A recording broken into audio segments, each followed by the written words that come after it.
Okay guys, this video is pro tips using the stone matrix. We're going to start with a substrate. This is 32 square feet. And the first thing that I want you guys to do is take your stone matrix and mark all the joints, all the outside edges. Put a black mark or an arrow denoting exactly where those edges are, because that's going to be important later on. Now, after you get done spraying down some liquid release or powder release on your substrate in the mud, you slicked it up, it's nice. You just take a couple texture rollers. If you don't have texture rollers, go to walttools.com. I've got 13 of them there, and just basically lay down some basic texture. You don't have to do this step, but I find it if you get a little bit of texture down first, that things are just going to be a lot easier later on. So it's easy enough. Just lay down some basic textures. I think the texture roller that you're looking at right now is the gnarly roller, and also the coral roller. I use that quite a bit for just dimpling. Okay, next up, take a little bit of liquid release and start spraying down your mats. I picked just the first three, and so that should be easy enough. Get that liquid release down there. After you get your liquid releases applied, take your first mat, just line it right up on the ground, and just imprint it. Now when you're pressing this in, you'll actually feel the actual rock joints, because they're a lot thicker and a lot more rigid. The 1/4 inch rubber that's there on the, that isn't in the joint, you'll feel it. Your hand will go right through it. So after you're done, just pull it back. Just kind of be thorough. Now this is the first one. As we move to the second one, you'll see why it's important that those black arrows are there. Because what we're going to do is we're just going to line those arrows right up over each of those rock joints. And if you follow, as long as you start end for end on 8 foot and centered, if you will, you'll be able to match those joints perfectly. Follow the same routine. Just hold it up there. You got two guys. Just push it in with your hands, and it should be relatively easy. Remember, the mud is really, really soft. We literally just got done troweling it smooth and dropping some texture on it. So that's just something that will actually the tool itself will almost suck right into the wall. I wouldn't say you could walk away from it, but it will hold itself in place. Now we've got our second pattern up there. Look how it just transitioned nicely from the last pattern, creating a whole different rock look. Next up, we'll grab the third and final mat and get that in place. When it's finished, we'll pull it off, and now we're ready for some of the other processes. Okay, we're literally 5 minutes into this. Our mud is about 1.5 inches thick on average, so we've got some good depth. It does take two guys to do. This is not a one-man job, but you get a lot of square footage done very efficiently. The few things that you need to go back over after this first initial imprint is finished is you are going to have some lines. So just go back over your edges and finish those up. It's not a big deal, but you do want to look for that. Something to hide any evidence of the skin of the matrix being there. These are just very subtle, and it shouldn't be that hard to cover them up. Just kind of be thorough. And of course, the texture roller is going to take care of this a lot too. Don't worry about big problems.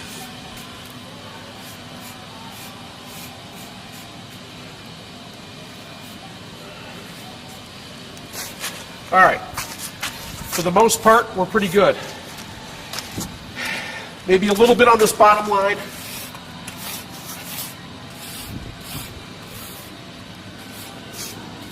And a lot of times, this area is going to be on the grass line, so it'll be easily hidden. Now, your first order is going to be to drop down some texture. This is where you get to go through texture brushes, texture trowels, and texture rollers, texture skins, whatever you have for texture. So I'm just going to take the coral brush or the coral roller, I'll tag it a little bit with the release. And I'll just look for some identifying stones. You can corrupt any stone you want to with whatever texture you want. I'm just picking and choosing which stones that I want to be textured with this particular roller. And you can be random. Now, the first pro tip that I want to show you is involving touch points. Now, a touch point is where a stone basically touches another stone. Because we're kind of like a dry stack pattern here, I want to show you how a touch point is fabricated with your roller. I'm going to use the gnarly roller. Okay, and I'm going to create a touch point right through this area right here. What I'm doing is I'm kind of smashing the mud together until it just about touches. Now, I don't want the whole stone to touch. I just want this area right in here to touch. This is supposed to be wild, and that's supposed to be wild. I just want a small touch point. So over the next couple minutes, I'm just going to go through and create a bunch of these touch points, and you can see the method and the technique as I do it. And I might even change rollers, but I like this one a lot. So we'll just start with that.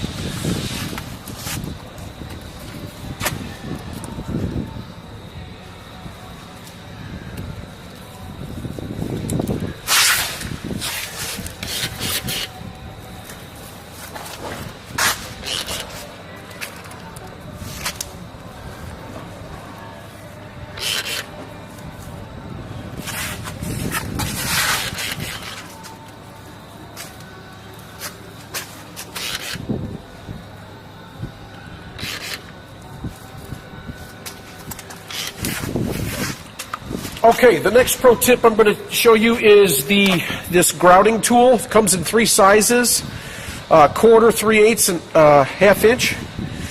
And what we're going to show you with this tool is it's profiled perfectly so that you can just rocker it right into the stone itself. So we've got a couple anomalies here that I don't like, and these will come up. Sometimes you'll get a closure, or you didn't get your skin in deep enough, so you'll come in with the appropriate rocker and you'll just kind of create that joint right there for it.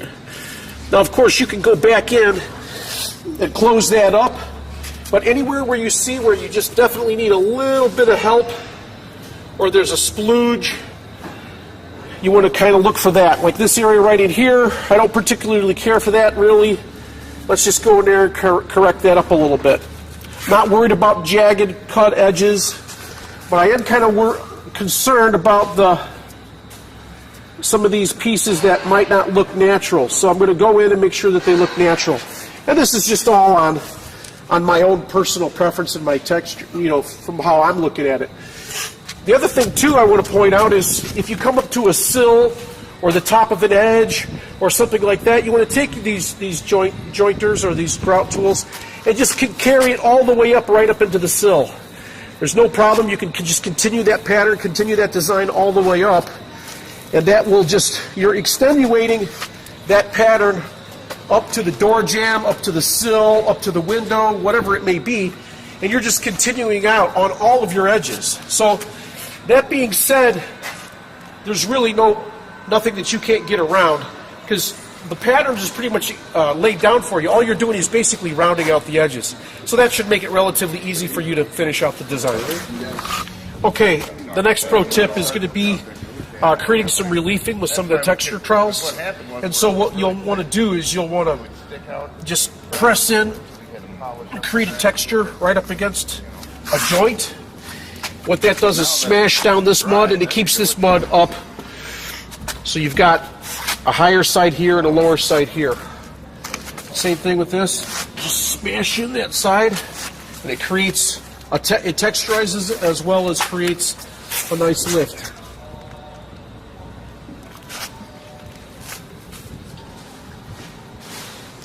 Oh yeah. All right, guys.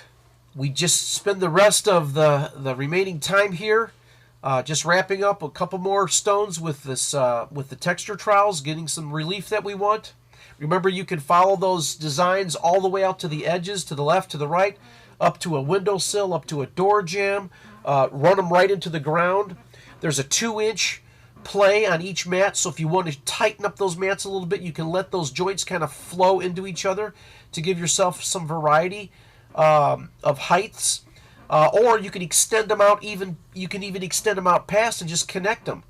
Let's say it's a 20-inch wall and you want to use a 16-inch mat. Well, that's fine. Just run 2 inches up at the top and 2 inches down at the bottom. It's just a great versatile tool. I couldn't be more pleased with the Matrix. And there's a lot of great tools out there. I don't want to take anything away from the guys that have invented things or created things before me. But this tool alone will save you tremendous time and energy. There's basically really no designing to do. There's basically no clean out to do. And those of you who are hand carvers know a design and clean out are a major factor in working with vertical decorative concrete from a hand carving perspective. The end result is stunning. It's fantastic. It gives us all the elements that we like. I can hardly wait to use this tool in the future. It's just such a treat. It's $1,200 retail. You could pick up your copy at walttools.com. You guys have a blast. Enjoy the tool, and I'll see you next time.